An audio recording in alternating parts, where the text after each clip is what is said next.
আল্লাহ রাব্বুল আলামিন আমাদের মায়ের বক্ষস্থল থেকে এক ফোঁটা অপবিত্র জলকণা আর বাবার পৃষ্ঠদেশ থেকে এক ফোঁটা অপবিত্র জলকণাকে আল্লাহ কালেকশন করলো। বৈবাহিক জীবনের দুইজনের দাম্পত্য জীবনের কর্তব্য আদায় করতে গিয়ে তারা যখন সেই দায়িত্ব আদায় করলো, তখন আল্লাহ পাক মায়ের বক্ষস্থল থেকে এক ফোঁটা অপবিত্র জলকণা আর বাবার পৃষ্ঠদেশ থেকে এক ফোঁটা অপবিত্র জলকণা কালেকশন করে আপনার আমার মায়ের গর্ভের ভিতরে আল্লাহ জায়গা দিল। এই অপবিত্র জলকণাকে আল্লাহ 40 দিন পর এক ফোঁটা রক্তের টুকরা বানাইল। এরপরে আল্লাহ বলছেন ওই রক্তের টুকরাটাকে আরো 40 দিন পরে আমি মাংসের টুকরা বানাইলাম। আরো 40 দিন পর মাংসের টুকরাটার মধ্যে আমি হাড় দেওয়া শুরু করলাম। হাড় দিয়া সুন্দর সুষ্ঠু আকৃতিতে তুমি মানুষকে বানাইলাম। সুবহানাল্লাহ।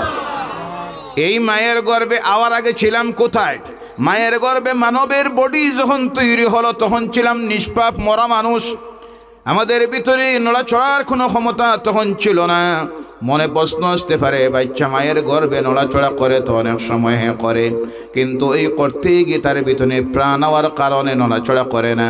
নড়াচড়া করার কারণ হলো তখন তার বডিতে রগ দিয়ে নার্ভ দিয়ে ব্লাড সঞ্চারিত হয়, রক্ত চলাচল যখন করে ওই রক্ত চলাচলের কারণে বাচ্চা তখন মায়ের গর্ভে নড়াচড়া করে। মায়ের গর্ভ থেকে জমিনে আওয়ার 40 দিন আগে এর বসাই দিন আপনার বাচ্চাটা নিয়ে পিছনে যাই আর না আর এক দুইটা তাহলে লইয়া আইন। আরে কি অবস্থা দেখেন না, কোরআনের আলোচনা চলতেছে, কোরআন হাদিসের আলোচনা, মানুষ বুঝে না এটা যে কি মাহফিল, এটা তো ওয়াজের মাহফিল, এটা তো খেলাধুলার কোনো প্যান্ডেল নাই। জি আল্লাহ আমাদেরকে সঠিক সমুজ দেখ, সকলে বলেন আল্লাহুম্মা আমিন। আল্লাহর ওয়াস্তে আপনারা একটু চাপিয়ে আসেন, সামনের খালি জায়গাটা ব্লক করে দেন, বন্ধ করে দেন। লা ইলাহা ইল্লাল্লাহ ইল্লাল্লাহ লা ইলাহা। কারো ছোট বাচ্চার সঙ্গে থাকলে সামনের দিকে আসবে না, পিছনের দিকে যাইবে। এটা তো কিছু বুঝতো না, যেটা ওয়াজের মাহফিল ছোট বাচ্চা বুঝবো? জি এটা তো হঠাৎ করে কান্দা শুরু করবো বাড়িতে যাওয়ার লাগে, এটা আনার কোনো প্রয়োজন আছে? জি এখন বুঝদার বাচ্চা হইলে তো আলাদা কথা, কুলের শিশু নিয়ে মাহফিল আবার কোনো যুক্তি আছে? আল্লাহ আমাদেরকে সঠিক সমুজ দেখ, সকলে বলেন আল্লাহুম্মা আমিন। আল্লাহ রাব্বুল আলামিন ওই মাতৃগর্ভে যখন বাচ্চা জমিনে আসার 40 দিন বাকি থাকে তখন এই বাচ্চার ভিতরে আল্লাহ রূহ ঢুকাইয়া দেয়। কি ঢুকাইয়া দেয়? রূহ ঢুকাইয়া দেয়। রূহ তাকে কোথায়? আমাদের জীবনটা আমরা ইয়াদ করার প্রয়োজন। এক সময় আমাদের কোনো অস্তিত্বই ছিল না, শুধু ছিল আমাদের প্রাণ। যে জায়গার মধ্যে আমরা ছিলাম সেই জায়গাটা হলো আলমুল আরওয়াহ, রূহের জগৎ। সেই রূহের প্রাণের জগতে আল্লাহ পাক দুনিয়ার সমস্ত মানুষের রূহকে একসঙ্গে একত্রিত করে রেখে দিয়েছিলেন। যখন প্রয়োজন হয়েছে ওই মাতৃগর্ভের মৃত বাচ্চাটার ভিতরে আল্লাহ রূহ দিলেন, প্রাণ দিলেন। আর এই রূহটা শিশুর ভিতরে আসা মাত্র নড়াচড়া শুরু করে দেয়, সঙ্গে সঙ্গে জমিনের মধ্যে ভূমিষ্ঠ হয়ে যায়। আর তখন মাতৃগর্ভের অন্ধকার জায়গায় থাকতে চায় না। ও আমার ভাইরা, আমরা সব প্রথমে ছিলাম রূহের জগতে, এরপরে আসলাম মায়ের গর্ভে। কোন জায়গায়? মায়ের গর্ভের মধ্যে 2 নম্বরে। 1 নম্বরে এবার মায়ের প্রসব বেদনা আরম্ভ হলো। বাচ্চা মায়ের গর্ভ থেকে জমিনের মধ্যে আসলো। আমরা প্রত্যেকে এই সিস্টেমে পৃথিবীতে এসেছি। 2টা জায়গা আমাদের অতিক্রম হয়ে গেছে, একটা হলো রূহের জগৎ, একটা হলো মায়ের গর্ভের জীবন। এখন যে জায়গাটার মধ্যে আছি সেই জায়গা হলো আলামুদ দুনিয়া, দুনিয়ার জীবন। কোন জায়গায় এখন আছি? দুনিয়ার জীবনে। আল্লাহকে এখন প্রশ্ন করি, আল্লাহ আমাদেরকে মায়ের গর্ভ থেকে এই দুনিয়ায় কেন তুমি দিলাই দেওয়ার উদ্দেশ্য কি? আল্লাহ বলছেন দিলাম কি জন্য? শোনো, লিয়াবলুয়াকুম আইয়ুকুম আহসানু আমালা, তোমাদেরকে পরীক্ষা করার জন্য এই দুনিয়ার জীবনে কারা ভালো কাজ করো। আল্লাহ এই দুনিয়ার জীবনে আমাদেরকে দিয়েছেন পরীক্ষা করার জন্য। কিসের জন্য? কিসের জন্য? পরীক্ষা করার জন্য। আবার আল্লাহকে যদি জিজ্ঞাসা করি আল্লাহ কতদিনের জন্য দিয়েছো, আল্লাহ জানাইয়ে দিতেছেন ইজা জাআ আজালুহুম ফালা ইস্তাখিরুনা সাআতান ওয়ালা ইস্তাকদিমুন। বলো আল্লাহু আকবার। তোমাদের নির্ধারিত একটা সময় দিয়েছি, 60, 70, 80, 90 এটা এইভাবে নির্দিষ্ট নয়, নির্দিষ্ট একটা সময় দিয়েছি, সেটা তোমরা জানো না, শুধু জানি আমি আল্লাহ। জানে কে? সেই নির্ধারিত সময় আসা মাত্র আমি 1 সেকেন্ডও বৃদ্ধি করে দিব না, আর নির্ধারিত সময় থেকে 1 মিনিটও কমাইয়া দিব না। নির্ধারিত সময় আসা মাত্র আমি আল্লাহ জমিন থেকে তোমাদেরকে বিদায় করে দিব। কি দিয়ে বিদায় করব? আল্লাহকে যদি প্রশ্ন করি, আল্লাহ আবার বলছেন তাবারাকাল্লাযী বিয়াদিহিল মুলকু ওয়া হুয়া আলা কুল্লি শাইইন কাদির আল্লাযী খালাকাল মাউতা ওয়াল হায়াতা লিয়াবলুয়াকুম আইয়ুকুম আহসানু আমালা।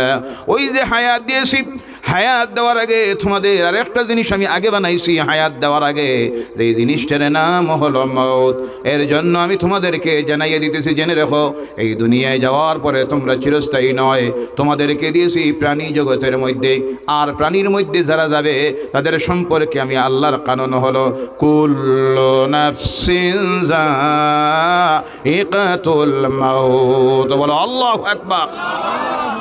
প্রাণী জগতের মধ্যে যখন যাবে প্রত্যেকে একদিন মৃত্যুর স্বাদ গ্রহণ করতে হবে।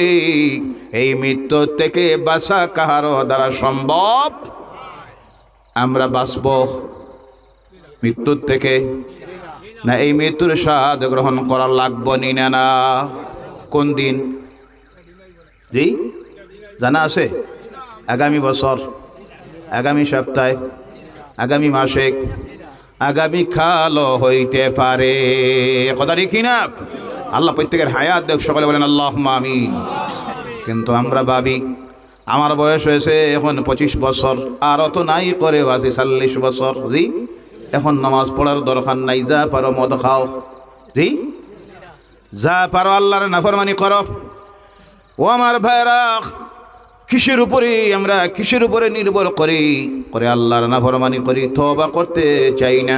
কারণ আমার মনের মধ্যে আসে আমি তো আসি, আবতো আসি, আমি আসি 20 বছর। দাড়ি ফাঁকা মুরব্বী, দাড়ি ফেঁকে গেছে, দাঁত পড়া শুরু হয়ে গেছে, শুকুর পাওয়ার চলে গেছে, এমন নাফরমান মুরব্বী আছে না নাই? নামাজ এখনো পড়ে আছে না নাই? মৌতের সিগন্যাল দিতেছে চোখের সামনে। সঙ্গের বন্ধু চলে গেছে কবরের গাড়ায়, দাড়িও আছে মাশাআল্লাহ, দেখবেন নেত নম্বর দাড়িও আছে, মাথায় টুপিও আছে, নাম্বা জামা আছে। মসজিদে আজান হয়েছে, মসজিদে নামাজের জামাত চলতেছে, আর মুরব্বী বাজারে বাজারে হাঁটতেছে বিড়ি টানি টানি। এমন নাফরমান আছে না নাই? ও মুরব্বী, তোমার সতর্ক হওয়ার প্রয়োজন, তুমি তোমার মর্যাদা ইজ্জতকে বোঝার প্রয়োজন। আল্লাহ তোমাকে কি মর্যাদা দিয়েছেন, সম্মান দিয়েছেন। আমার নবী মসজিদুন নববীর কোণার মধ্যে বসে কান্দিতে আছেন। হযরত ওমর রাদিয়াল্লাহু তাআলা আনহু মসজিদে গিয়ে ঢুকলেন। ঢুকেই দেখেন আল্লাহ রসুল মসজিদের কোণার মধ্যে বসে কান্দিতে আছেন। ওমরের মতো সাহাবীর মিজাজ তো গরম হয়ে গেছে। আল্লাহ রসুলের কিনারায় যান, গিয়ে বলেন ইয়া রাসূলুল্লাহ সাল্লাল্লাহু আলাইহি সাল্লাম, কোনো মুনাফিক নাকি আপনাকে কোনো কটু কথা বলেছে, না কোনো কাফের মুশরিক নাকি আপনার প্রতি কোনো জুলুম অত্যাচার করেছে? করে থাকলে বলুন, এই মুহূর্তে আমি তার গর্দনাটা দেহ থেকে আলাদা করে দিব। বলো সুবহানাল্লাহ। আল্লাহ রাসূল বলেন ওমর, ধৈর্য ধারণ করো, মিজাজ গরম করিও না। ওমর, কেউ আমাকে কোনো গালি দেয় নাই, কেউ আমার প্রতি কোনো অত্যাচার করে নাই। আমি কান্দিতেছি, তার কারণ হলো এইমাত্র জিব্রাইল আলাইহিস সালাম আমার কাছে এসে সুসংবাদ দিয়েছেন আমার উম্মতের মুরব্বীদের জন্য। কিন্তু আমি যখন জমিনের দিকে তাকাইতেছি, দেখতেছি অনেক মুরব্বীরা আছে যাদেরকে আল্লাহ মর্যাদা দিল, সম্মান দিল, কিন্তু তারা তাদের সম্মান মর্যাদা বুঝতেছে না। ও উমর, এইমাত্র জিব্রাইল আমার কাছে এসে বলে গেছেন, হে আল্লাহর হাবিব, আল্লাহর যখন রাগ উঠে তখন আল্লাহ দুনিয়ায় কোনো গজব দিতে যখন চায়, জমিনের দিকে তাকিয়ে যখন দেখে সুশিষ্ট ছোট্ট ছোট্ট বাচ্চারা ছেলে মেয়েরা আর দাড়ি পাকা মুরব্বী মানুষ, তখন আল্লাহ গজবে না দিয়ে জমিনে রহমত দেয়। বলো সুবহানাল্লাহ। কষ্ট হয়ে গেল, তাদের মর্যাদা আল্লাহর কাছে থাকলো না, মর্যাদা শুধু এদের কাছে আল্লাহর, যারা এই ঈমান এনেছে, যার কারণে জেনে রাখবেন এই পৃথিবীর সবচেয়ে মানুষের মধ্যে সম্মানিত মানুষ আল্লাহর কাছে তারা যারা কালিমা পড়ে ঈমান এনেছে। বলো সুবহানাল্লাহ। সবচেয়ে মর্যাদা সম্মান আমাদের, সুবহানাল্লাহ নাই? কিন্তু ভাইরা আমার, এই মানুষ যখন ঈমান আনা মাত্র আল্লাহ রাব্বুল আলামিনের পক্ষ থেকে তাদের প্রতি ঘোষণা দেওয়া হয়, যখন আল্লাহর বান্দারা বান্দিরা ঈমান এনে নেই, সঙ্গে সঙ্গে আল্লাহর পক্ষ থেকে তাদের জন্য বেহেশতের মধ্যে একটা ঘর বানাইয়া দেওয়া হয়। সুবহানাল্লাহ নাই? বসে আছি আমরা এখন এই জমিনে মাটির উপরে, কিন্তু এই মুহূর্তে আমাদের জন্য আল্লাহর জান্নাতে একটা ঘর হয়ে গেছে। এখন যা পারো ইচ্ছা মতো সব করো। জি, বেহেশতে ঘর হয়ে গেছে তো। মদ খাও, চুরি করো, জিনা করো, পরনিন্দা করো, সুদ খাও, আইল ঠেলো, মিথ্যা মামলা সব করো, বেহেশতে যাওয়া যাইব? আরে ব্যস্ত হয়ে গেছে তো একটা। যেদিন কলেমা পড়ছেন আপনার জন্য তো আল্লাহ বেহেশত বানাইয়া দিয়েছে। কি বানাই দিয়েছেন? ভাইরা আমার, বেহেশত হয়েছে আপনার জন্য, কিন্তু সেই বেহেশতের দখল এখন আপনি নিতে পারেন নাই। মালিক হয়েছেন আপনি, দখল করতে পারেন নাই। মালিক হওয়া এক জিনিস আর দখল নেওয়া আরেক। জমিটা আপনার, কাগজপত্রে সব কিছুতে ঠিক আছে আপনার, কিন্তু আপনি দখল নিতে পারতেছেন না। দখলে আরেকজনের, এই মালিক হওয়ার কোনো মূল্য আছে? এর জন্য আল্লাহ রাব্বুল আলামিন, তুমি আমি যখন কালেমা পড়েছি আপনার আমার জন্য আল্লাহ পাক তার জান্নাতের মধ্যে একটা বেহেশত বানিয়ে দিয়েছে। আর ওই বেহেশতে যাওয়ার জন্য ঈমান আনার পর আল্লাহ সঙ্গে জানাইয়ে দিতেছেন, ওয়াল্লাযীনা আমানু ওয়া আমিলুস সালিহাত। তোমরা যারা ঈমান এনেছো সঙ্গে করো কি? আমিলুস সালিহাত, ভালো কাজ করো। ওই ভালো কাজ করলে পরে আল্লাহ তোমাদেরকে সেই জান্নাতের মধ্যে ঢুকাইয়া দিবেন। বলো সুবহানাল্লাহ। বেহেশতে যেতে হলে করতে হয় ভালো কাজ না খারাপ কাজ? ভাইরা আমার, কিন্তু দেখা যায় ওই ঈমান যখন আমরা আনলাম, আনার সঙ্গে সঙ্গে যখন শয়তান দেখলো এরা তো বেহেশতের মালিক হয়ে গেছে, শুধু বাকি আছে বেহেশত দখল করা, সেই দখল থেকে আমাদেরকে সরাইয়া রাখার জন্য এই শয়তান সর্বক্ষণ আমাদের প্রতি ওয়াসওয়াসা দেয়। কারণ শয়তান দেখে আমি তো শয়তান হয়েছি, লানত প্রাপ্ত হয়ে গেছি, আমার জন্য আল্লাহর ফয়সালা হয়ে গেছে, আমি দুজকি। তাই আমি যখন দুজকি হয়েছি, আদমকে সিজদা দেওয়ার না কারণে ওই আদমের একটা আওলাদ আমি বেহেশতে যাইতে দিব না, আমার সঙ্গে নিব জাহান্নামে। কিন্তু যারা আল্লাহর প্রতি বিশ্বাস আছে, যারা আল্লাহর রাসূলের প্রতি বিশ্বাস আছে, অন্তরে দুজখের ভয় আছে, তারা কোনো সময় শয়তানের ওয়াসওয়াসায় পড়ে আল্লাহর নাফরমানির কাজ করে না। বলো সুবহানাল্লাহ। এর জন্য আল্লাহ পাক আমাদেরকে সতর্ক করে দিতে গিয়ে আল্লাহ বলছেন, ও দুনিয়ার মানুষ জেনে রেখো, ইন্নাশ শাইতানা লিল ইনসানি আদুম মুবিন। জোরে বলো আল্লাহু আকবার। এই দুনিয়ার মানুষ জেনে রেখো, এই শয়তান হলো তোমাদের প্রকাশ্য দুশ্মন। আমাদের প্রকাশ্য দুশ্মন কে? আরো জোরে বলেন কে? কথা কার? আরো জোরে বলেন কথা কার? আল্লাহ সতর্ক করে দিলেন, এই শয়তান আমাদেরকে ওয়াসওয়াসা দেয়।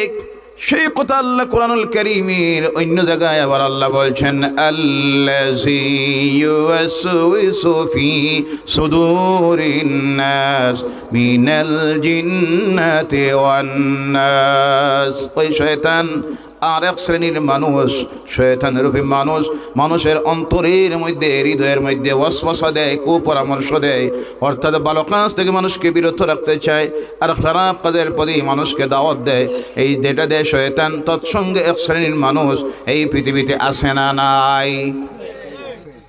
ওয়াজের নাম শুনলে গায়ে জ্বালা যন্ত্রণা করে এমন মুসলমান আছে না নাই? জি ওয়াজ করাইয়া লাভ হইতো কিটা, কত ওয়াজ হইল, মানুষ কয়টা ঠিক হইছে? এমন কমেন্ট করার মানুষ আছে না নাই? জি মুনাফিকের ব্লাড তার শরীরে। কার ব্লাড? মুনাফিকের। মুনাফিক আল্লাহর কালামের আলোচনা সহ্য করতে পারে না, রসুলের শান সহ্য করতে পারে না, ভালো কাজ দেখলে সহ্য করতে পারে না। আর বিভিন্নভাবে কমেন্ট করে, কয় কি একটা শুরু হয়েছে, প্রত্যেক দিন দেখবেন ওয়াজ, এখানে ওয়াজ ওখানে ওয়াজ, এটা একটা ব্যবসা বার হয়েছে। নাউজুবিল্লাহ বললেন না? ওয়াজ কি ব্যবসা? যারা ওয়াজ করায় তারা জানে এক একটা মাহফিল করাইতে এক মাস থেকে কি পরিশ্রম করতে হয়। আর ওয়াজের পরে আরো একদিন, কয়দিন? আরো একদিন। অনেক সময় দেখা যায় যারা মাহফিল দেয়, যা কালেকশন হয় তার চাইতে আরো বেশি খরচ হয়, পকেট থেকে দেওয়া লাগে, আছে না নাই? কিন্তু সমালোচনা করে অনেকে। যারা এই সমালোচনা করেন তাদের প্রতি আমার অনুরোধ, আপনাদের এলাকায় নাও থাকতে পারে, বিভিন্ন জায়গায় গেলে পরে শোনা যায় যে ওয়াজের নাম শোনা মাত্র কিছু সংখ্যক মানুষের গায়ে জ্বালা যন্ত্রণা শুরু হয়ে যায়। ভাইয়েরা আমার, ভালো কাজের সাহায্য করবেন, সহযোগিতা দিবেন, ভালো কাজের বিরোধিতা করবেন না, সমালোচনা করবেন না। আল্লাহ যেন হেদায়েত দেয়, সকলে বলেন আল্লাহুম্মা আমিন। ও আমার ভাইয়েরা মুসলমানেরা, আল্লাহ রাব্বুল আলামিন এই দুনিয়ায় আমাদেরকে সেই মর্যাদা দিলেন, দুনিয়ার সবচাইতে বড় নিয়ামত আমরা গ্রহণ করেছি, যেই নিয়ামতের নাম হলো ঈমান।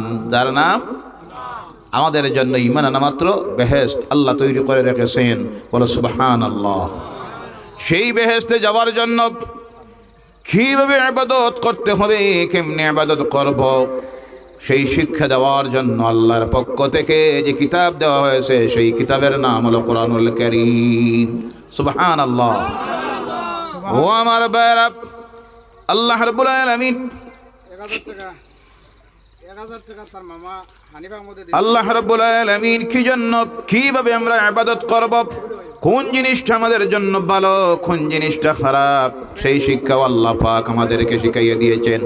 ও আমার ভাইয়েরা ও মুসলমানেরা, আল্লাহ রাব্বুল আলামিন সেটা শিখাইয়া দেওয়ার জন্য, দুনিয়ার মানুষকে শিখাইয়া দেওয়ার জন্য যাদেরকে আল্লাহ প্রেরণ করেছিলেন তারা হলেন আল্লাহর নবীরা আর রাসূলেরা। দুনিয়ায় সর্বশেষ আল্লাহর পক্ষ থেকে যে নবী আল্লাহ প্রেরণ করেছিল, সেই নবী হলেন জনাবে মুহাম্মদুর রাসূলুল্লাহ সাল্লাল্লাহু আলাইহি ওয়াসাল্লাম। এদিকে আর কাউকে ঢুকতে দিবা না, এখানে এখন ভলান্টিয়ার দেন, পিছনের দিকে ঢুকাইয়া দিবা, একজন ওই দিকে ঢুকতে দিবা না। লা ইলাহা ইল্লাল্লাহ, লা ইলাহা ইল্লাল্লাহু মুহাম্মাদুর রাসূলুল্লাহ সাল্লাল্লাহু আলাইহি ওয়াসাল্লাম। ও আমার ভাইয়েরা মুসলমানেরা, আজকে যে আমরা আল্লাহর নাফরমানিতে নিমজ্জিত হয়েছি, এমন একটা গুনার কাজ বাকি নাই যে কাজ আমাদের সমাজে নাই, আমাদের মধ্যে নাই, আমার ঘরে নাই। আপনি যে কাজটার দিকে যাবেন দেখবেন প্রত্যেকটা কাজ আমার সমাজে, আমাদের মুসলমানের মধ্যে আছে না নাই? জি, মদ পানকারী আছে না নাই? সুদখোর আছে না নাই? মিথ্যাবাদী আছে না নাই? প্রতারক আছে না নাই? আইলটেলটা আছে না নাই? খাদ্য বেচালদের আছে না নাই? নারী অপহরণকারী, নারীর প্রতি কুদৃষ্টি দেওয়ার মানুষ, জিনাতে লিপ্ত, ভাইয়ের হক আত্মসাৎ করতেছে, এতিমের হক মারতেছে, অন্য ধর্মের মানুষের সঙ্গে দুর্ব্যবহার করতেছে, নিজের প্রতিবেশীর সঙ্গে খারাপ ব্যবহার করতেছে। অর্থাৎ এমন একটা গুনার কাজ বাকি নাই যেটা আজকে আমাদের সমাজের মধ্যে ঢুকেছে। ওই ঢুকার এক নম্বরের কারণ হলো আল্লাহর ভয় আমাদের অন্তর থেকে চলে গেছে। কার ভয়? কার ভয়? আল্লাহর ভয় যখন মানুষের অন্তর থেকে চলে যায়, তখন সেই ব্যক্তি যা ইচ্ছা তা করতে পারে দুনিয়ার জীবনে। এর জন্য আল্লাহর ভয় মানুষের অন্তরে ঢুকাইয়া দেওয়ার জন্য আল্লাহ পাক তার কালাম কোরআনুল কারীমের মধ্যে মানুষের জীবনের অবস্থা সম্পর্কে আল্লাহ আলোচনা করেছেন। এই মানুষ ছিল কোথায়, এসেছে কোথায়, যাবে কোন জায়গায়, সেখান থেকে আবার কোথায়, এরপরে এই মানুষের চিরস্থায়ী বাসস্থান কোথায়, আল্লাহ বিস্তারিতভাবে আলোচনা করেছেন যে কিতাবে, তার নাম হলো কোরআন। বলো সুবহানাল্লাহ। দুনিয়ার অন্য কোনো ধর্মগ্রন্থ বাইর করলে আপনি সে আলোচনা পাবেন না। তার কারণ হলো অন্যান্য যত ধর্মগ্রন্থ পৃথিবীতে আছে সমস্ত ধর্মগ্রন্থগুলি দুনিয়ার মানুষ নিজে নিজে তৈরি করেছে, আর কোরআন দুনিয়ার কোনো মানুষের তৈরি নয়। ওই কোরআন বিশ্বে ব্রহ্মাণ্ডের স্রষ্টা যিনি, যার নাম হলো আল্লাহ, সেই আল্লাহর কালাম হলো কোরআন। আর জোরে বলেন সুবহানাল্লাহ। কোরআন কার কালাম? নাজিল করেছেন কে? নাজিল হওয়ার আগে ছিল কোন জায়গায়? আল্লাহ বলছেন বাল হুয়া কুরআনুম মাজিদুম ফি লাওহিম মাহফুজ। বলো আল্লাহু আকবার। মুবারক সেই আজিম কিতাব কোরআন, এটা এই পৃথিবীতে আসার আগে আল্লাহ তাকে হেফাজতে রেখেছিলেন লৌহে মাহফুজের মধ্যে। বলে সুবহানাল্লাহ। নাজিল করলেন আল্লাহ কার উপরে? আল্লাহ বলছেন নাজিল করেছি আমিনু বিমা নুজিলা আলা মুহাম্মদ।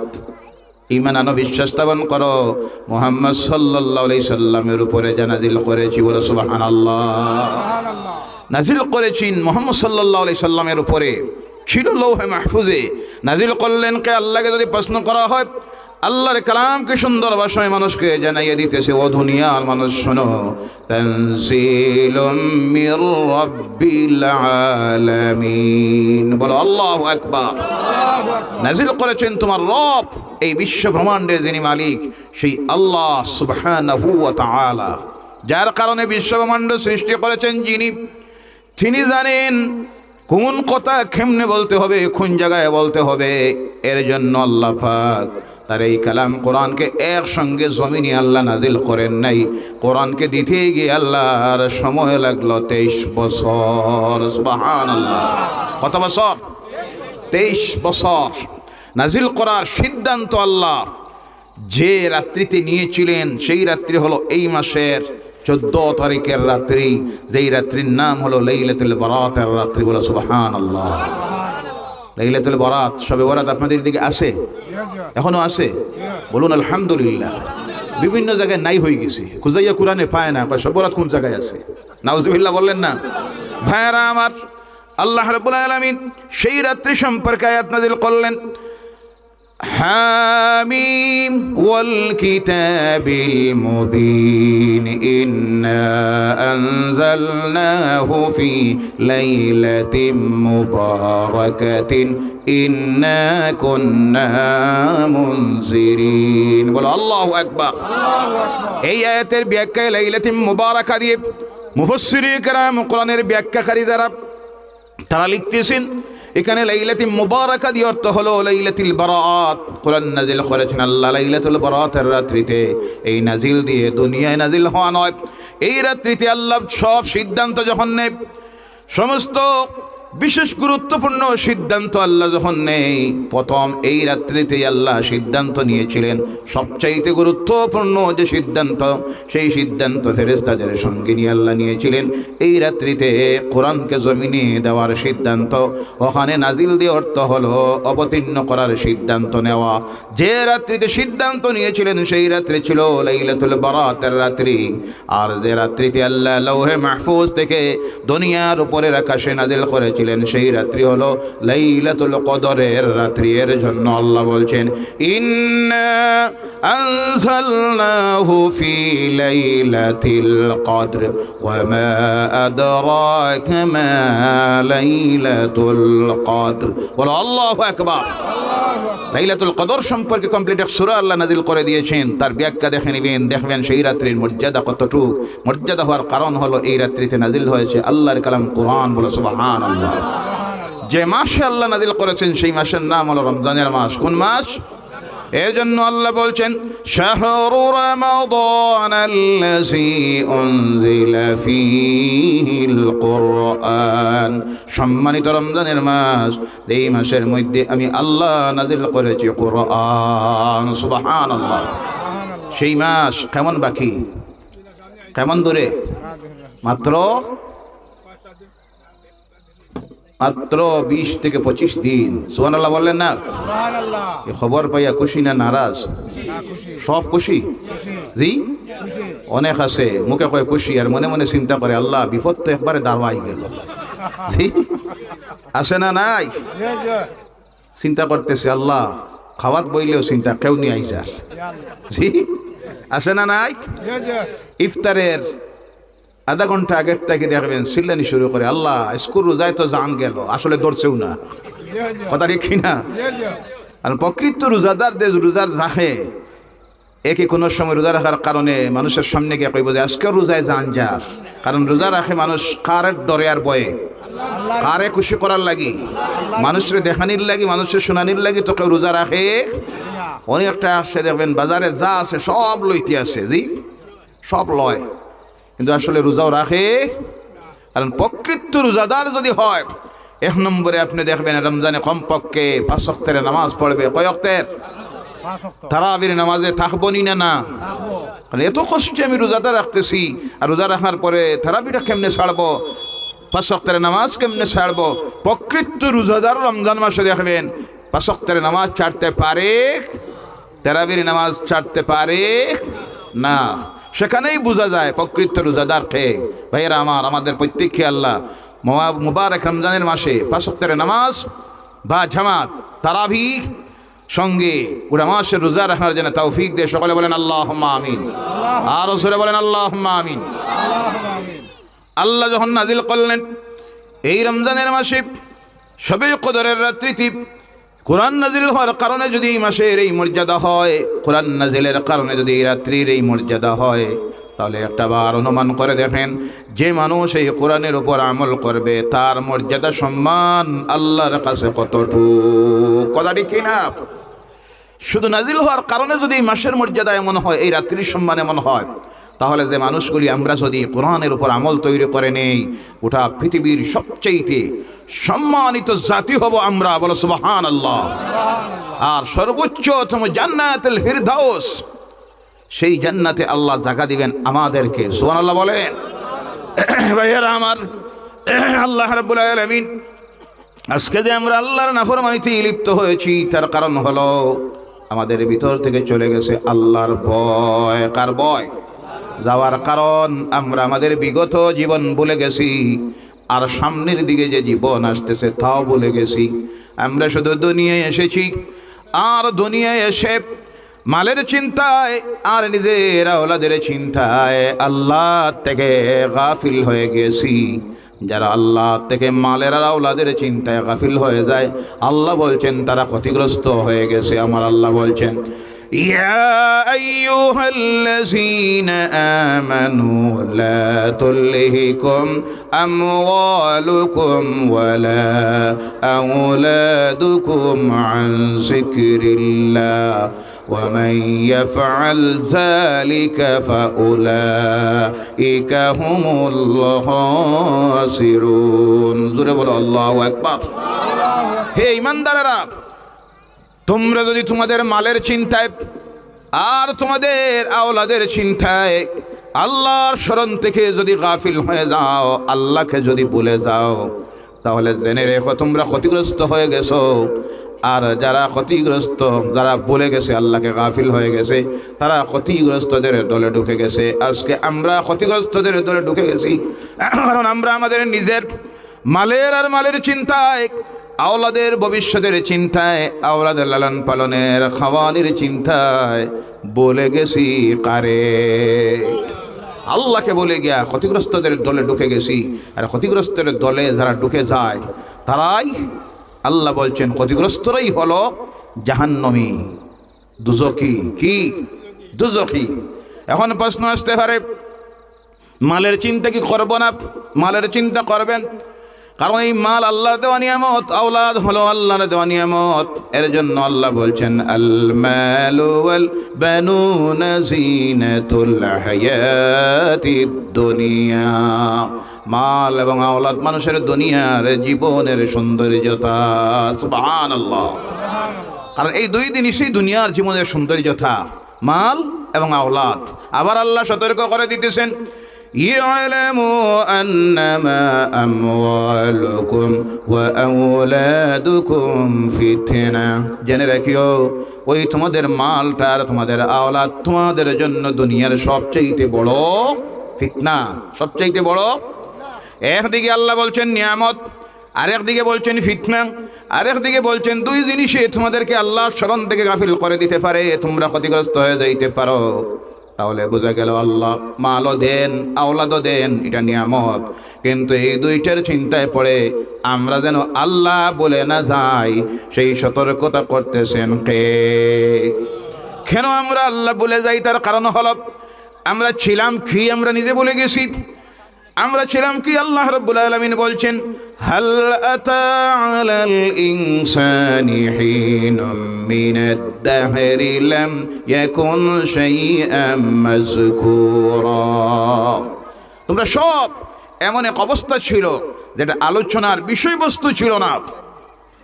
আল্লাহ পাক বলছেন আমাদের এমন অবস্থা ছিল। ও ভাইয়েরা, মুরব্বীরা, মুসলমানেরা যারা এখানে বসে আছেন, ইনসাফের সহিত জবাব দিন।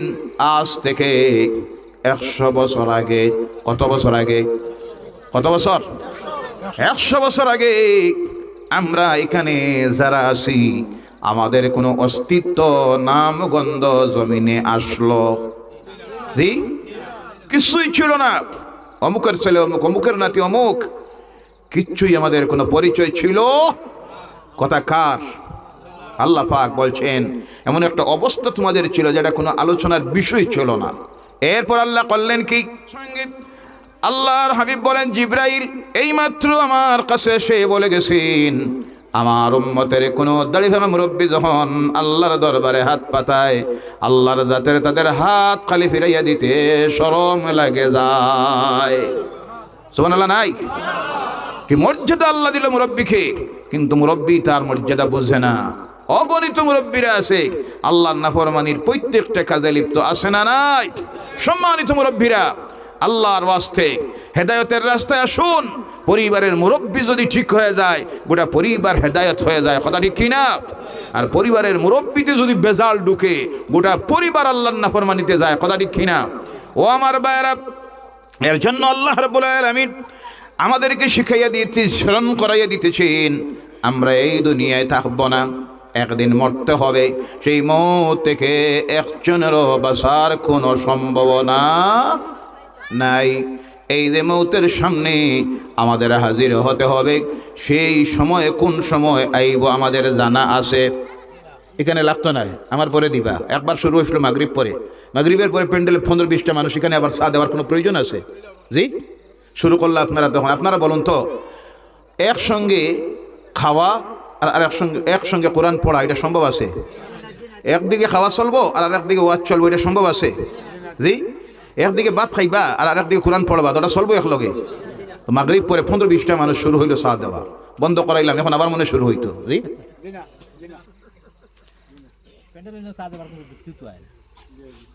আপনারা চা খাইতা না ওয়াজ শুনতা? কোনটা? চা না খাইলে চলবো?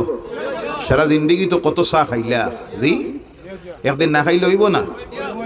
না গিয়া বাড়িতে গিয়া কইবা এই কি বাউয়ার পারনি, বাউয়ার তলে গেছিলাম চা দিছই না, কইবা গিয়া বাড়ি? ভাইরা আমার, আল্লাহ রাব্বুল আলামিন আমাদেরকে স্মরণ করাইয়া দিতেছেন একদিন আমরা মালাকুল মউত আজরাইলের সামনে হাজির হতে হব। এই যে মুসিবতের ঘাট, এর চাইতে মুসিবতের ঘাট দুনিয়ার জীবনে নাই, আখিরাতের জীবনে নাই। দুনিয়ার থেকে যাওয়ার আর আখিরাতের সফর শুরু হওয়ার ওই যে প্রথম মঞ্জিল যেটা, সেটা হলো সাকরাতুল মউতের ঘাট। কোনটা? সাকরাতুল। আমরা সামনে রইছে না গেছে গিয়া? প্রত্যেকের এই মউতের ঘাটে হাজির হওয়া লাগবো নি না? সেই কথা আমরা ভুলে গেছি, যার কারণে আল্লাহর নাফরমানি করতেছি। সেই কথা যদি বিশ্বাস থাকতো আগামী কল্য হতে পারে আমি মালাকুল মউত আজরাইলের সামনে হাজির হব, সেই ব্যক্তি কখনো আল্লাহর নাফরমানি করতে পারে? নামাজ ছাড়তে, নামাজ কয়ক ফরজ? আপনাদের এদিকে কয়ক? কমছে না? আরে আলহামদুলিল্লাহ বলেন, আলহামদুলিল্লাহ। বিভিন্ন জায়গায় এখন তো সপ্তাহে এক ওয়াক্ত।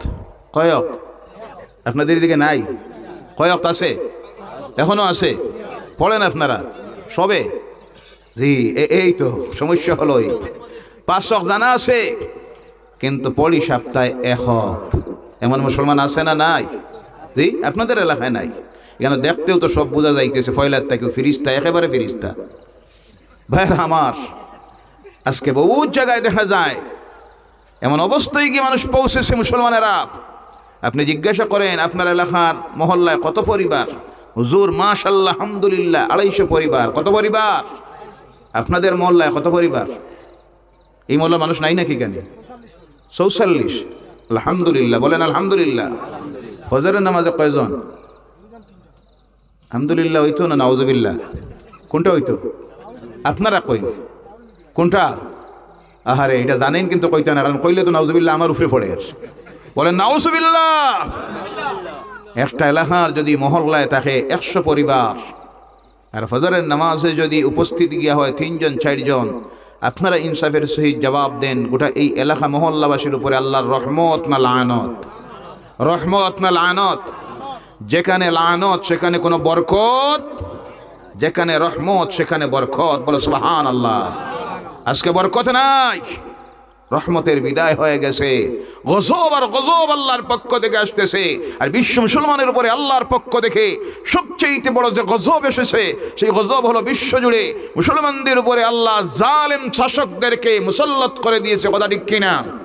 মুসলমানদেরকে হেদায়েতের রাস্তায় আনার জন্য পিঠা আর পিঠা, মার আর মার খাইতেছে, বিশ্ব জুড়ে হাজার হাজার মরতেছে। আজ ফিলিস্তিন চোখের সামনে 29,000-এর মতো নিরপরাধ মুসলমানদেরকে শহীদ করে দিল ইসরায়েলের জালিমেরা। দেখার পরেও আমরা এখনো হেদায়েতের রাস্তায় আসতেছি না, আল্লাহর ঘরের দিকে যাইতে চায় না। কথা ঠিক কিনা? ও আমার ভাইয়েরা মুসলমানেরা, সেই মৌতের কথা যদি আমাদের অন্তরে স্মরণে থাকতো, তাহলে প্রতি মুহূর্তে আমি খালিস দিলে তওবা করে মৌতের জন্য প্রস্তুত থাকতাম।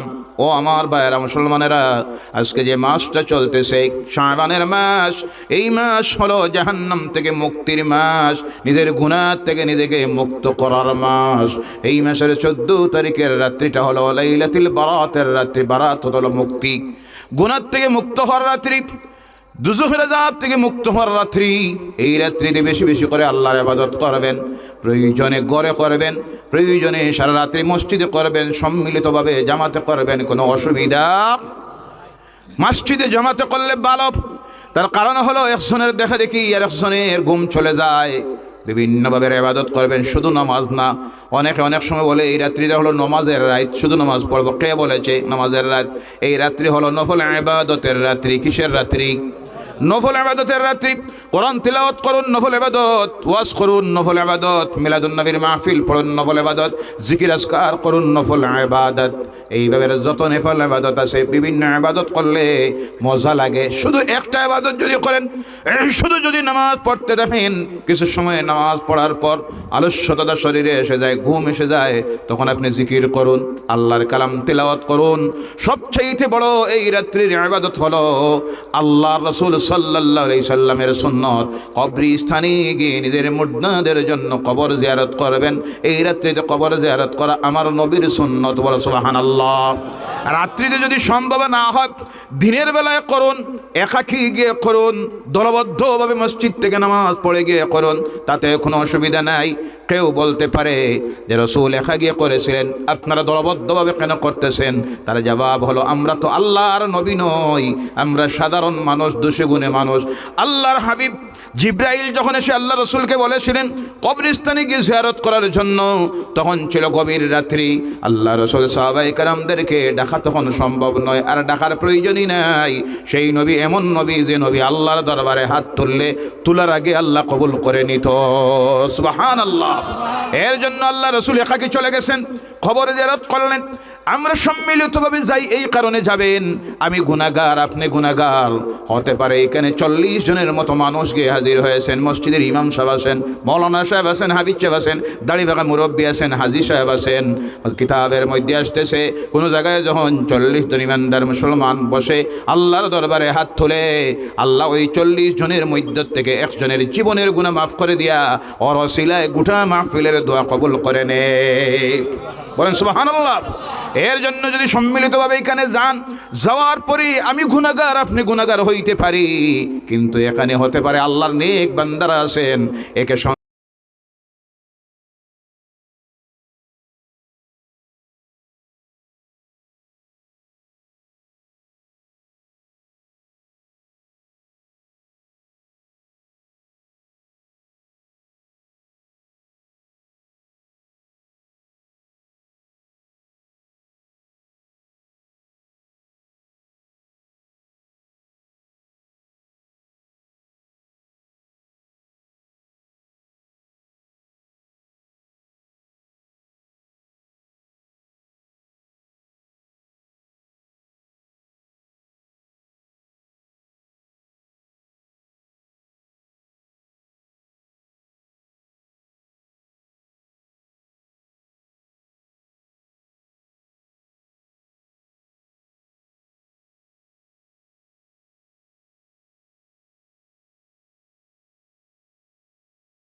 থাকবেন তো।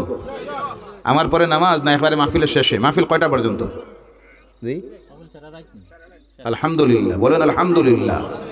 সারা রাত মাহফিল, বলুন আলহামদুলিল্লাহ। থাকবা কয়জন? এই তো চিন্তায় পড়ছে। সারা রাত্রে মাহফিলে বড় সমস্যা হয়, মাইকের অপারেটর ভাই বড় মুসিবতে পড়ে, থইয়া যাওয়া যায় না। আর কমিটির কর্মকর্তা যারা, তারা মুসিবতে পড়ে, প্যান্ডেল খানো থইয়া দিতাম। আচ্ছা আলহামদুলিল্লাহ, আপনারা তাকবা, বলুন আলহামদুলিল্লাহ, বলুন ইনশাআল্লাহ। অনেক সম্মানিত অতিথিরা আপনাদের সামনে আসবেন। এশার নামাজ পর আলোচনা হবে।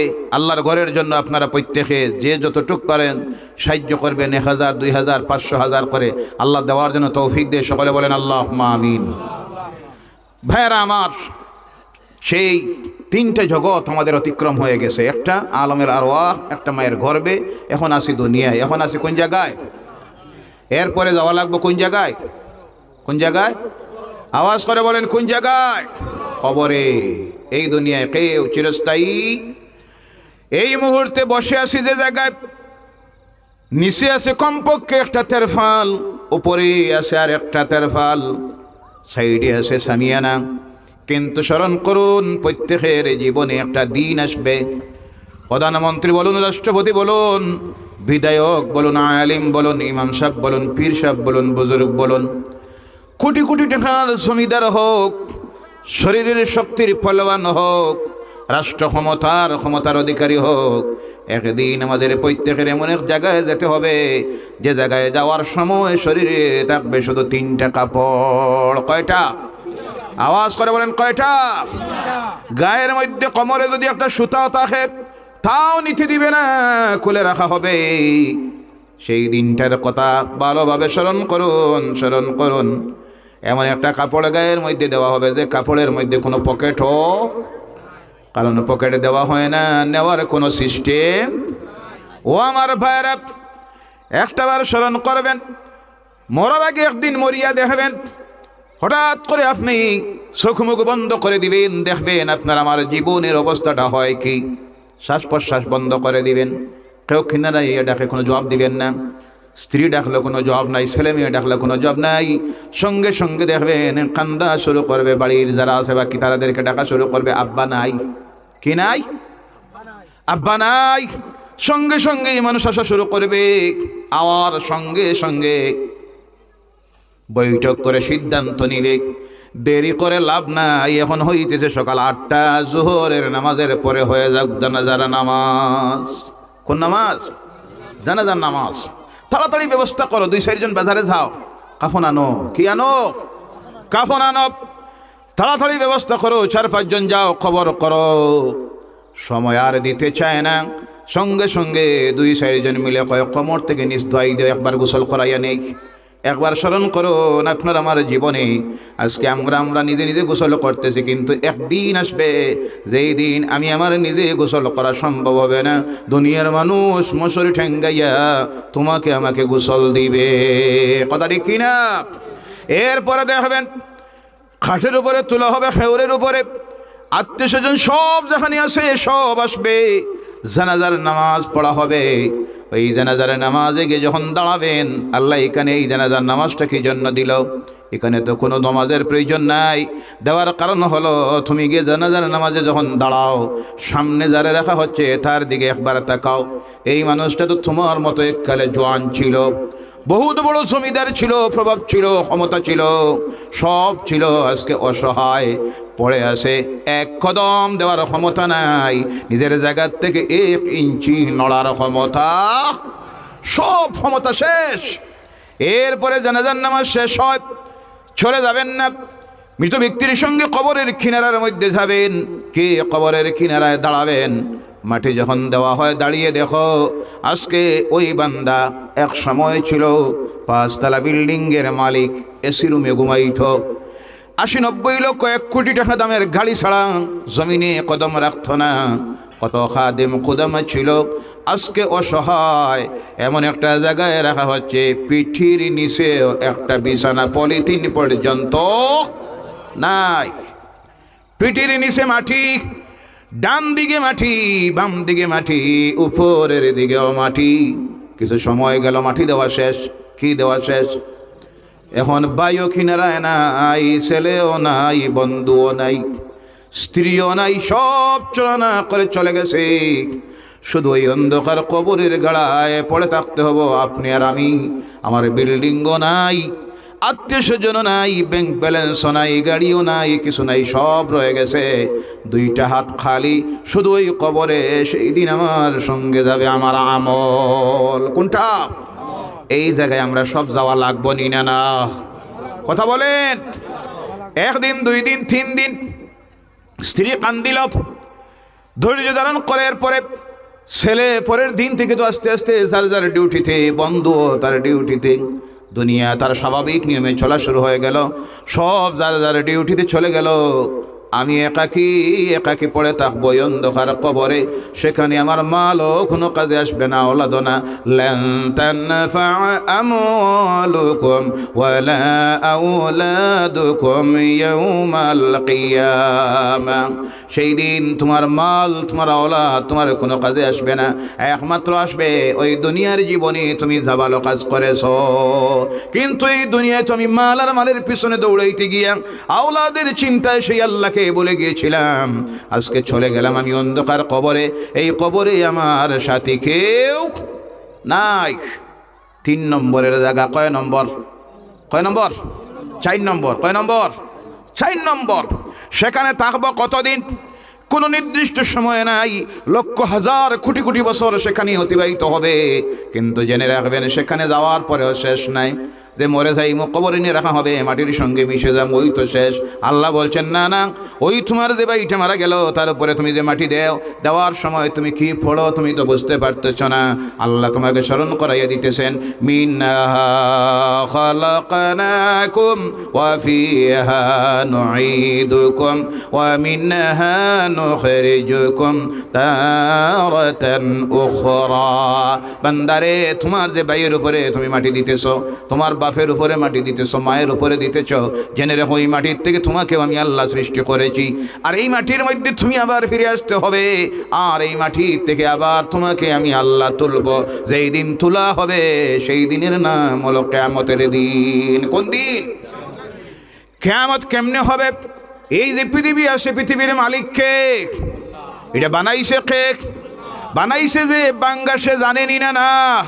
এই মাইকটা যে বানাইছে তার কাছে নিয়ে যদি বলা হয় বা এই মাইকটাকে তুমি টুকরা টুকরা করে দাও, হাতে আড়ের প্রয়োজন হবে না, কারণ কোন জায়গায় কোনটা কেমনে লাগাইছে তার জানা আছে। টুকরা টুকরা করে প্রত্যেকটা পার্টসকে আলাদা করে করে দিতে তার লাগে কোনো অসুবিধা। বিশ্ব সৃষ্টির মালিক যিনি, তার নাম হলো আল্লাহ। আকাশ বলুন, তারকারাজি বলুন, চন্দ্র বলুন, সূর্য বলুন, সাগর বলুন, পাহাড় পর্বত জমিন, সমস্ত কিছুকে তৈরি করেছেন আল্লাহ। করার পরে এই জমিনেরও আল্লাহ একটা নির্দিষ্ট হায়াত দিয়েছেন, সময় দিয়েছেন। ওই নির্দিষ্ট সময় যখন পৃথিবী আসবে, আল্লাহ তার ফেরেশতা ইসরাফিলকে অর্ডার দিবে, ইসরাফিল ফু দাও। একজন ফেরেশতা আল্লাহর আরশে আজিমের নিচে দিবারাত্রি 24টি ঘন্টা মুখের সামনে একটা সিংহা নিয়ে দাঁড়াইয়াছেন। যেই দিন আল্লাহ তাকে অর্ডার দিবে ফু দেও, সেই দিন হবে শুক্রবারের দিন। কোন দিন? কোন দিন? কোন বছরের? এটা আল্লাহ নির্দিষ্ট করেন নাই, কিন্তু যে দিনটা হবে আল্লাহ রাসূল বলছেন শুক্রবারের দিন হবে। সেই দিন কেন আল্লাহ রাব্বুল আলামিন শুক্রবারের দিন কিয়ামত হবে, এর জন্য মুমিন মুসলমানরা যাতে এই কিয়ামতের ভয়াবহতা থেকে বাঁচতে পারে, আল্লাহর কাছে ফানা চাইতে পারে, এর জন্য আল্লাহ শুক্রবারে বিশেষ একটা নামাজ দিয়েছেন, যেই নামাজের নাম হলো জুমার নামাজ। কোন নামাজ? সেই দিন জোহরের নামাজ আল্লাহ মাফ করে দিয়েছেন, আল্লাহ পরবর্তীতে দিয়েছেন জুমার নামাজ। এর কারণে শুক্রবারের দিন যখন সূর্য উদিত হয়, হওয়া মাত্র পশ্চিমে সূর্য ডুবা পর্যন্ত আল্লাহর সৃষ্টির কুল মাখলুক আল্লাহর কাছে কান্দিতে থাকে, ফানা চাইতে থাকে কিয়ামতের আযাবের ভয়াবহতার থেকে। কিন্তু আফসোস লাগে, দুঃখ লাগে, অনেক মুসলমান আছে এক ওয়াক্তেরও নামাজ তো পড়ে না, জুমার নামাজটা পর্যন্ত পড়ে না, এমন নাফরমান আছে না নাই? জি, বিকালে বাড়িতে বউ যাওয়ার পরে জিজ্ঞাসা জুম্মা পড়ছো? কয় মারাত্মক ভুল হয়ে গেছে, এই যে শুক্রবার আমার তো জানাও নাই। নাউজুবিল্লাহ বললেন না? এমন মুসলমান আছে না নাই? আরো কিছু আছে, শুক্রবারে সকালে বউরে কয় আজকে কাপড় ধুইয়া দিয়ে নামাজ পড়তাম। কোনটা? কোনটা? কাপড়। এতে বোঝা গেল সারা সপ্তাহ তার কাপড় না পাক, শরীরে না পাক। যে ব্যক্তির কাপড় না পাক, শরীর না পাক, সেই ব্যক্তির উপরে আল্লাহর রহমত নাই, লানত। কোনটা? লানত আর লানত। এর কারণে দেখবেন হসপিটালে গেলে কোন ধর্মের মানুষ বেশি পাওয়া যায়? জি, কারা? আপনারা হসপিটালে কোনোদিন যাই না? মুসলমান বেশি। নার্সিং হোম, মেডিকেল কলেজে কারা বেশি? মুসলমান। কইতে পারেন বাকিরা তো এক ওয়াক্ত পড়ে না, তাদেরকে তো আল্লাহ ছেড়ে দিয়েছে, যা মনে লয় তা কর, ছেড়ে দিলাম। মাত্র 60-70-80 বছরের জিন্দগিতে ডং ফুর্তি থামসা হাসি খুশি যা করার কর, কারণ এই দুনিয়াটা তোমাদের জন্য তো বেহেশত, আর আমাদের জন্য হলো জেল। কোনটা? আল্লাহ রাসূল বলছেন আদ-দুনিয়া সিজনুল মুমিনিন ওয়াল জান্নাতু লিল কাফিরিন। কাফির মুশরিক ইহুদি নাসারা যারা, তাদের জন্য দুনিয়াটাই বেহেশত বানাইয়া দিয়েছে, আর আমাদের জন্য আল্লাহ রাসূল বলছেন আল্লাহ এটা বানাই দিয়েছে জেলখানা। জেলখানায় নিজের মন গলা চলার কোনো অধিকার নাই, মানতে হয় জেল দারোগার আইন। আর আমরা এই দুনিয়ার জিন্দেগির জেল জীবনে মানব কার আইন? 60-70 বছরের জীবনে আল্লাহর আইন মেনে যদি চলতে পারো, তোমার জন্য অপেক্ষা করতেছে চিরস্থায়ী বাসস্থান, যেখানে থাকার কোনো হিসাব নাই, যে জায়গার নাম হলো বেহেশত। বলে সুবহানাল্লাহ। দুনিয়ার এই সুখ মুক্ত জান্নাতের সামান্য একটা নিয়ামতের সামনে দুনিয়ার সমস্ত নিয়ামত তুচ্ছ। বলে সুবহানাল্লাহ। সেই জান্নাত আমরা চাই কি চাই না? এই বেহেশতে যাইতে চাই কি চাই না? এই বেহেশতে যেতে হলে 1 নম্বরে যে আমল তৈরি করতে হবে সেই আমলের নাম হলো নামাজ। কোনটা? আওয়াজ করে বলেন কোনটা? নামাজ পড়ব কয়ক? আওয়াজ করে বলেন কয়ক? কারা কারা 5 ওয়াক্তের পক্ষে হাত উঠান আর বলেন নারায়ে তাকবীর, নারায়ে তাকবীর, নারায়ে রিসালাত। আল্লাহ তুমি কবুল করে নাও, সকলে বলেন আল্লাহুম্মা আমিন। পড়বেন, আল্লাহ ওয়াদাটাকে পালন করে তৌফিক যেন দেয়, সকলে বলেন আল্লাহুম্মা আমিন। আমার ভাইয়েরা, সময় বড় কঠিন, সময়টা বড় কঠিন। শিক্ষিত সমাজ যারা, সমাজ সচেতন ব্যক্তি যারা, তারা বুঝতে পারতেছেন, দেখতেছেন সোশ্যাল মিডিয়ার মাধ্যমে গোটা বিশ্ব আজ মানুষের চোখের সামনে। আজকের রাত্রি একটা যেটা বিশ্বের যে প্রান্তে যা হচ্ছে, সকালে ঘুম থেকে উঠে আপনি সোশ্যাল মিডিয়া করলেই সব দেখা যায়, কথা ঠিক কিনা? গোটা বিশ্বের অবস্থা দেখতেছেন আপনারা, ক্লিয়ার আমার বলার প্রয়োজন নেই। এই কঠিন সময়ে, যে সময় গোটা বিশ্বের ইসলাম বিরোধী একটা অপশক্তি ঐক্যবদ্ধ হয়ে গেছে বিশ্ব থেকে ইসলামকে, কোরআনকে, মুসলমানকে নিশ্চিহ্ন করে দেওয়ার জন্য, সেই সময়ে যদি এখনো এই জাতি হেদায়েতের রাস্তায় না আসে, খালেস যদি তওবা না করে, তাদের রব আল্লাহর কুদরতের কদমে যদি লুটিয়ে না পড়ে, এই জাতির ভবিষ্যৎ অন্ধকার। দুনিয়ার কোনো শক্তি বাঁচানি সম্ভব হবে? ও আমার ভাইরা, আল্লাহ রাব্বুল আলামিন সেখানে আমরা যখন কবরে যাব, ওই কবর এই দুনিয়ার জীবন থেকে যদি ভালো কাজ করে যাইতে পারেন, কবরে যাওয়া মাত্র ওই কবরটা আপনার জন্য হয়ে যাবে জান্নাতের টুকরা। সুবহানাল্লাহ। হিসাব কিতাব তো বহুত পরে। এই কবরে যখন চলে যাবেন, দুনিয়ায় যদি আল্লাহর নাফরমানি কাজ করে চান, বিনা তওবায় যদি মওত হয়ে যায়, তাহলে ওই কবরে যাওয়া মাত্র কবর তোমার আমার জন্য হয়ে যাবে দুজখের টুকরা। কিসের টুকরা? ওই যে দুজখের আযাব শুরু হইল, এর পরিসমাপ্তি নাই, শেষ নাই। অনেকে মনে মনে ভাবে, শুনলাম তো সারা জিন্দিগি কিয়ামত হইব, আবার উঠানি হইব হাশরের ময়দানে, এটা তো আর হইতে দেখলাম না, মনে হয় এটা নাই। নাউজুবিল্লাহ বলেন। কিয়ামত আছে না নাই? কোনো সন্দেহ আছে? কেমন দূরে? আল্লাহ বলছেন ইকতারাবাতিস সাআতু ওয়ানশাক্কাল কমার। কিয়ামত নিকটবর্তী হয়ে গেছে, আকাশের চন্দ্র 2 টুকরা হয়ে গেছে। যেদিন আমার নবীর আঙ্গুলের ইশারায় আকাশের চন্দ্র 2 টুকরা হয়েছিল, আজ থেকে 1500 বছর আগে, সেই ঘটনাকে উল্লেখ করতে গিয়ে আল্লাহ বলছেন এটা হলো কিয়ামতের নিদর্শন। ওই কিয়ামত আর বেশি দূরে নয়। 1500 বছর আগে যদি আল্লাহ রাসূল বলে যান, আল্লাহ যদি বলেন কিয়ামত বেশি দূরে নয়, তার থেকে প্রমাণিত হয় ওই যে মহাপ্রলয় আর বেশি দূরে নয়। এই মহাপ্রলয় আসার আগে কিছু আলামত আল্লাহ জমিনের মধ্যে প্রকাশ করে দিবেন। বড় বড় কিয়ামতের আলামতগুলি পরে আগে কিছু জমিনে সংগঠিত হওয়া শুরু হবে, যার বর্ণনা করতে গিয়ে আল্লাহ রাসূল বলছেন 1 নম্বরে হবে মানুষ মা বাপের নাফরমানি করবে, মদ প্রকাশ্যে চলবে, নেশা খাওয়া, নেশার ব্যবসা, নেশার লেনদেন স্বাভাবিক হয়ে যাবে। সুদকে মানুষ হারাম ভাববে না, সমাজে স্বাভাবিকভাবে ঘরে ঘরে সুদ চলবে, আছে না নাই? জি। মিথ্যা কথা, গুনার কাজ মানুষ ভাববে না, মিথ্যা স্বাভাবিক হয়ে যাবে। জেনা আর জিনা চলতে থাকবে, হিংসা বিদ্বেষ বেড়ে যাবে, দয়া মায়া হৃদয় থেকে মানুষের চলে যাবে। সামান্য বিষয়ে মানুষ মানুষকে হত্যা করবে, করতে গিয়ে তার বিবেক বাধা দিবে না। বেপরদাই এমনভাবে বাড়বে, নাচ গান বাড়বে, মহিলারা কাপড় পরিধান করবে, কিন্তু দূর থেকে দেখলে বোঝা যাবে গায়ে কোনো কাপড়ই নাই। এমন মহিলা আছে না নাই? জি। বুরগা লাগায়, মুখ খোলা, এমন আছে না নাই? এই বুরগার কোনো মূল্য আছে? জি। একজন মহিলার দেহের কোন জায়গাটা মানুষ দেখে আকৃষ্ট হয়? কোনটা? পায়ের তলা না মুখ? কোনটা? এর জন্য ইসলাম তো বলেছে নিকাব এবং হিজাব দুইটা। নিকাব ব্যবহার করো, হিজাব ব্যবহার করো। হিজাব হলো মাথার থেকে সারা শরীর ঢেকে নেওয়া, আর নিকাব হলো 2টা চোখ বাইরে রেখে বাকি অঙ্গ ঢেকে রাখার নাম হলো নিকাব। 2টা ফরজ। কয়টা ফরজ? আওয়াজ করে বলেন কয়টা ফরজ? এখন মাশাআল্লাহ দেখা যায় কত যে বুর্গাওয়ালি আছে, একদিকে বুর্গা আর একদিকে রবীন্দ্র মেলা। জি। একদিন আমি যাওয়া পড়লো ওই মেলার পাশে দিয়া, অবাক হইলাম, আহারে নাউজুবিল্লাহি মিন যালিক, কত যে বুর্গাওয়ালা মহিলা ঢুকতেছে আর বাইর হইতেছে। নাউজুবিল্লাহ বলেন। এই বুর্গার কোনো মূল্য আছে? কোনো দাম আছে? এটার কোনো পর্দা বলা যায়? যে বুরকা লাগাইয়া মুখ খোলা থাকে এর নাম পর্দা নয়, এটা হলো এটা স্ট্যান্ডার্ডিটি, এটা ট্রেডিশন হয়ে গেছে একটা গায়ে দেওয়া।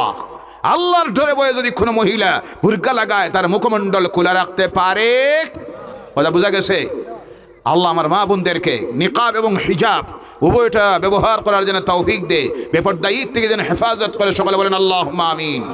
ভাইরা আমার, বলতেছিলাম এইভাবে গুনাহের কাজগুলি সমাজে প্রচলিত যখন হয়ে যাবে, আল্লাহ রসুল বলছেন তখন জেনে রেখিও বড় বড় আলামতগুলি প্রকাশ হওয়ার সময় আর বেশি বাকি নয়।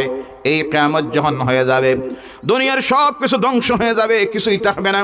পাহাড় পর্বত আকাশ চন্দ্র সূর্য সব আল্লাহ ধ্বংস করে দিবেন। কিভাবে করবেন বলতে গেলে অগণিত আয়াতগুলি আছে, সেদিকে আমি বলতে যাচ্ছি না, সময়ের স্বল্পতার কারণে। সব যখন ধ্বংস হয়ে যাবে, আমার আল্লাহ সেই সময়ে দাঁড়াবেন, আর এই অবস্থাটা কি হবে কেউ যে থাকবে না। আল্লাহ সূরা রহমানে সেই কথা জানাইয়া দিতেছেন, কুল্লু মান আলাইহা ফানি ওয়া ইয়াবকা ওয়াজহু রাব্বিকা যুল জালালি ওয়াল ইকরাম। বলো আল্লাহু আকবার। কুল্লু মান আলাইহা ফান, সব ধ্বংসপ্রাপ্ত হয়ে যাবে, একমাত্র বাকি থাকবে তোমার রব আল্লাহ সুবহানাহু ওয়া তাআলা। বলো সুবহানাল্লাহ। একমাত্র বাকি থাকবেন কে? কেউ নাই। ডাক দেওয়া হবে বড় বড় জালিমদের নাম ধরে, আইনা ফিরাউন, আইনা নমরুদ, আইনা কারুন, আইনা শাদ্দাদ, আইনা আবু জেহেল। বাকি যেগুলি আছে নাম নিলে অসুবিধা, আরো আছে না নাই? কথা বলেন, ইশারা ইঙ্গিতে বুঝে নিবেন। সব জালিমগুলির নাম ধরে ধরে আল্লাহ ডাক দিবেন, একটাও সেদিন উত্তর দেওয়ার ক্ষমতা থাকবে? সব ধ্বংস, আওয়াজ নাই। জবাব দিবেন কে? আল্লাহ জবাব দিবেন, লিমানিল মুলকুল ইয়াউম, কোনো উত্তর নাই। আল্লাহ জবাব দিবেন, লিল্লাহিল ওয়াহিদিল কাহ্হার। বলো সুবহানাল্লাহ। বাদশাহী আজকে চলবে তোমার রব আল্লাহর, যিনি কাহ্হার, কেউ নাই। আল্লাহ আবার বলবেন, ইসরাফিল, ইসরাফিল ফু দেও। 5টা গেছে। কয়টা গেছে? কয়টা জায়গা গেছে? 5টা। 1 নম্বর আলমে আরওয়াহ, 2 নম্বরে আলমের রূহ, 1 নম্বর, 2 আলমুল আরহাম মায়ের পেটে, 3 নম্বর দুনিয়ায়, 4 নম্বর কবরে। কয়টা গেছে? 4টা। কয়টা? এখন শুরু হবে 5 নম্বরটা। আল্লাহ বলছেন, আমি তখন ইসরাফিলকে আল্লাহ বলবেন ফুক দেও, সুম্মা নুফিকা ফীহি উখরা ফাইযা হুম কিয়ামুন ইয়ানজুরুন। 2 নম্বর বার আবার ইসরাফিল যখন ফুক দিবেন, প্রত্যেকটা জিনিস যার যার জায়গার থেকে জিন্দা হয়ে আল্লাহর সামনে গিয়ে দাঁড়াইয়া যাবে। সুবহানাল্লাহ। এই যে ময়দানে দাঁড়াবে, সেই ময়দানের নাম হলো হাশরের ময়দান। কোন ময়দান? হাশরের ময়দান। এমন কঠিন ময়দান, গুনাহগারদের নাক কান দিয়ে মগজ গলে গলে বাইর হবে, কিন্তু লা ইয়ামুতু ফিহা, সেখানে মৌত বলতে কিছুই নাই। মরার কাম শেষ, আর মরা নাই। এমন অবস্থা মানুষের হবে, কোরআনে কারিমে আল্লাহ বলছেন, ওয়াতারান নাস সুকারা ওয়া মা হুম বিসুকারা ওয়ালাকিন আযাবাল্লাহি শাদীদ। বলো আল্লাহু আকবার। মানুষের অবস্থা হবে নেশাখোরদের মতো। নেশা খাইয়ে যেভাবে দাঁড়াইতে পারে না, হেলে দুলে হাঁটে, রাস্তার কিনারায় পড়ে যায়, অনেক কষ্টে দাঁড়ায়। আল্লাহর ডরে আর বয়ে সেই দিন আল্লাহর নাফরমানদের এমন অবস্থা হবে, দাঁড়াইতে পারবে না। ওই আয়াতের পরের আয়াতে আল্লাহ বলছেন, অবস্থাটা এমন হবে, গর্ভবতী মহিলার গর্ভস্থ শিশু কষে পড়ে যাবে। কিন্তু গর্ভস্থ শিশু জন্ম দিতে গিয়ে একটা মহিলার কি কষ্ট হয় আল্লাহ ছাড়া কেউ বুঝে না। কিন্তু কিয়ামতের হাশরের ময়দানের ডরে আর বয়ে সেই দিন ওই মহিলা গর্ভের বাচ্চা জন্ম দিবে, সামান্য টের পাবে না। সুবহানাল্লাহ। এই অবস্থা যখন চলবে, হাজার হাজার লক্ষ কোটি বিলিয়ন মিলিয়ন বছর চলে যাবে, ওই হাশরের ময়দানে গিয়ে আমরা যখন হাজির হব, কতদিন থাকতে হবে জানা নাই। তবে আল্লাহ পাক একটা হিসাব জানাইয়ে দিতেছেন, ওই ময়দানে যে তোমরা থাকবে, এই ময়দানের একটা দিন হবে দুনিয়ার কত দিনের সমান। শোনো, মিকদারুহু 50 আলফ সানা। তোমরা যে হিসাব করো, 24 ঘন্টায় দিনে রাত, 7 দিনে সপ্তাহ, 30 দিনে মাস, 12 মাসে বৎসর, এই যে হিসাব করো, সেই হিসাবে যদি হিসাব করো, তাহলে হাশরের ময়দানের এক দিন হবে দুনিয়ার 50,000 বছরের সমান। সুবহানাল্লাহ। সেই ময়দানে আমরা যাওয়া লাগবো নি না? আওয়াজ করে বলেন, যাওয়া লাগবো নি না? দাঁড়াইতে হবে গিয়ে কার সামনে? কার সামনে? জবাব দিতে হবে। ধুলিখোনার মতো যদি একটা ভালো কাজ করে থাকো, তারও হিসাব হবে। বলো সুবহানাল্লাহ। ধুলিখোনার মতো যদি একটা খারাপ কাজ করে থাকো, সেই দিন জবাব দিতে হবে কার সামনে? জোরে বলেন, কার সামনে? فمن يعمل مثقال ذرة خيرا يرى ومن يعمل مثقال ذرة شرا يرى। ছোট্ট যদি রাই পরিমাণ একটা ভালো কাজ করে থাকো, তাও আল্লাহ তোমার সামনে বাইর করে দিবে। দেখ রে বান্দা, আমি একটাও তোর কোনো কাজ ছাড়ি নাই। শাবানের মাসে আমার কালামের আলোচনার মাহফিলে বসে একবার বলেছিলে আল্লাহ, তাও আমি আল্লাহ রেকর্ড করে রেখে দিয়েছি। সুবহানাল্লাহ। ছোট্ট দিকে ছোট্ট একটা খারাপ কাজ তুই ভেবেছিলে দুনিয়ার কেউ দেখে নাই। গভীর রাত্রিতে জঙ্গলের ভিতরে ঢুকে মদ পান করেছিলে, হোটেলের ভিতরে ঢুকে গিয়ে মদ খেয়েছিলে, ভাবতেছিলে গ্রামের কেউ নাই, মহল্লার কেউ নাই, কোনো মুসলমান নাই, যা পারি খাই। যা করেছিলে রমজানের মাসে ঘরের দরজা লাগাইয়া ঘরের ভিতরে খাইলে, ভাবতে কেউ তো দেখতেছি না, শুধু দেখলে দেখতেছে আমার বউ, কিন্তু সব আমি আল্লাহ রেকর্ডে রেখে দিয়েছি। দেখ এবার বান্দারে, তুই তোর নিজের আমলনামাটা পড়। আল্লাহর বান্দারা নিজের আমলনামা পড়া শুরু করবে। আল্লাহ বলবেন ইকরা কিতাবাক, পড়। তুমি তোমার নিজের জবানবন্দি দিও। পড়া যখন শুরু করবে, পড়তে গিয়ে 2 চোখের পানি ছেড়ে দিবে। আল্লাহ বলবেন বান্দারে কান্দিতেছ কেন?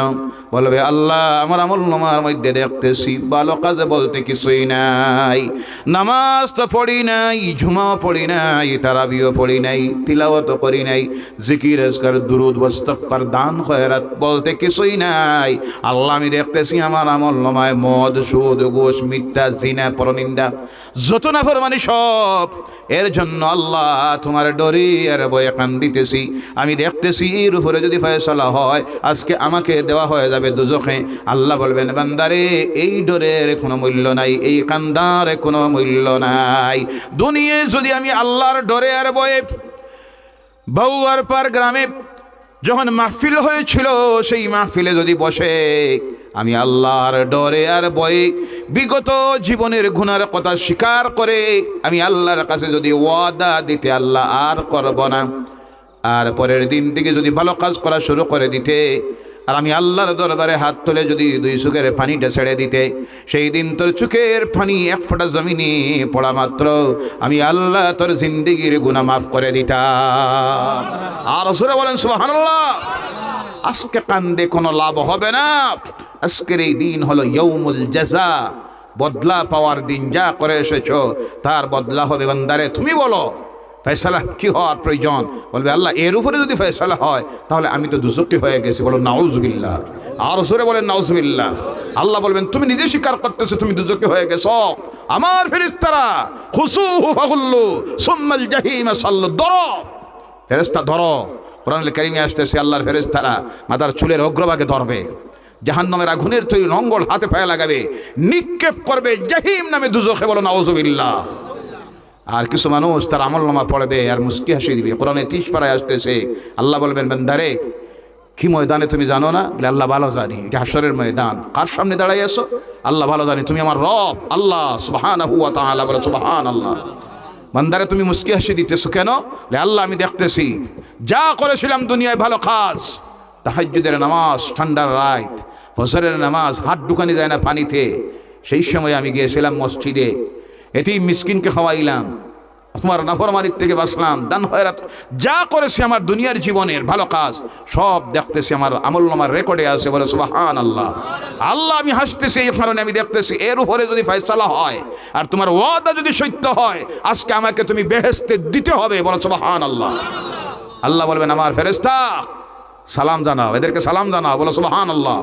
কোরআনুল কারীমে আসতেছে তখন আল্লাহর ফেরেশতারা কি করবে? আল্লাহ কোরআনুল কারীমের মধ্যে বলছেন, সালামুন কাওলাম মির রাব্বির রহিম ওয়া আমতাজুল ইয়াওমা আইয়ুহাল মুজরিমুন। তোমাদের রব আল্লাহর পক্ষ থেকে আজকে তোমাদের প্রতি শান্তি বর্ষিত হচ্ছে, আর ওই নাফরমান থেকে তোমরা আলাদা হয়ে যাও। সুবহানাল্লাহ। আল্লাহর ফেরেশতারা সালাম জানাইবে, আর মুজরিমিন দেখতে গিয়ে নাফরমানগুলির থেকে তাদেরকে আলাদা করে দেওয়া হবে। আর আল্লাহর ফেরেশতারা সালাম জানাইয়া চিরস্থায়ী তাদের বাসস্থান আল্লাহর জান্নাত বেহেশতে নিয়ে ঢুকাইয়া দিবে। বলো সুবহানাল্লাহ। সেই বেহেশতে ঢুকতে হলে এক নম্বরের যে আমল তৈরি করতে হবে, সেই আমলের নাম হলো নামাজ। কোন ইবাদত? নামাজ বাদ দিয়ে আল্লাহর জাতের কসম কোন ইবাদত দিয়ে বেহেশতে ঢোকা যাবে? সমস্ত ইবাদতের মধ্যে মূল এক নম্বরের ইবাদত কোনটা? হাশরের ময়দানে আল্লাহ এক নম্বরে কোন ইবাদত সম্পর্কে প্রশ্ন করবে? আওয়াজ করে বলেন। বান্দা কুরবানি দিয়েছিলে কত হাজারের, এটা জিজ্ঞাসা করবে না। রোজা রেখেছিলে, এটা প্রথম প্রশ্ন হবে না। হজ করেছিল কয়বার, এটা প্রথম প্রশ্ন হবে না। প্রথম প্রশ্ন হবে আমি আল্লাহর প্রতি বিশ্বাস স্থাপন করে ঈমান এনেছিলে। 2 নম্বরে আমি ফরজ করে দিয়েছিলাম 5 ওয়াক্তের নামাজ। বান্দা নামাজ পড়েছ? নামাজ যদি ঠিক থাকে, শুদ্ধ থাকে, তাহলে বান্দার বাকি ইবাদত আল্লাহর দরবারে কবুল হয়ে যাবে। বলে সুবহানাল্লাহ। আর নামাজ যদি না থাকে, নামাজে যদি গড়মিল থাকে, ভেজাল থাকে, বাকি কোনো ইবাদত দিয়ে আল্লাহর জাতের কসম বেহেশতে যাওয়া যাবে? বেহেশতে যাওয়ার জন্য 1 নম্বরের শর্ত হলো ঈমান, 2 নম্বরের শর্ত হলো আমলনামায় থাকতে হবে 5 ওয়াক্তের নামাজ। কয় ওয়াক্তের? আওয়াজ করে বলেন কয় ওয়াক্তের? পড়বো আজ থেকে আমরা। আগে ওয়াদা দিয়েছেন, আবারও ওয়াদা নেই আল্লাহর কাছে। আয় আল্লাহ, বলেন আয় আল্লাহ।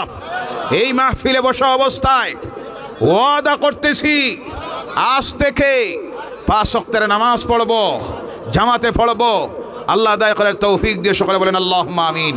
ওয়া মা আলাইনা ইল্লাল বালাগ ওয়া আখিরু দাওয়ানা আলহামদুলিল্লাহি রাব্বিল আলামিন। আল্লাহুম্মা আমিন।